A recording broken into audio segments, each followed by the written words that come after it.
Anaesthesia में 9 deaths अभी तक हो चुकी हैं।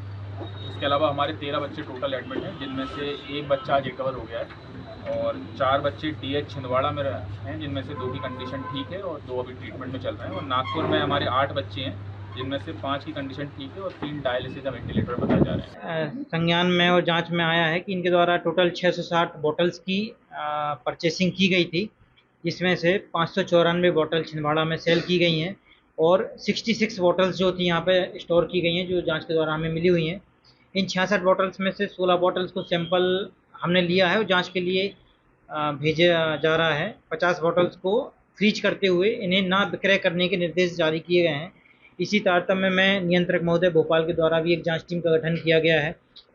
ये brand name cold rough syrup के नाम से आता है। इसमें पैरासिटामॉल है और फिनाइलेफ्रीन है और क्लोरफेनेरामिन मैलिएट है, जिसमें यह बुखार और सर्दी के काम में आती है। और साथ ही गाइडलाइंस भी हैं गवर्नमेंट की कि 4 साल से छोटे बच्चों को इनको नहीं देना है। तो उसी संदर्भ में इनके जांच के लिए सैंपल लिए गए हैं। यदि कुछ ऐसा कंस्टेंट इसमें पाया जाता है जो कि बच्चों के लिए हानिकारक है, तो जांच के दौरान वो हमें पता लगेगा और यदि उस कंस्टेंट का यदि पॉजिटिव आता है तो हम उसमें आगामी कार्रवाई।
अगर आप ये वीडियो YouTube पर देख रहे हैं तो हमारे चैनल को सब्सक्राइब कर बेल आइकन दबाएं और Facebook पर देख रहे हैं तो हमारे पेज को लाइक करें।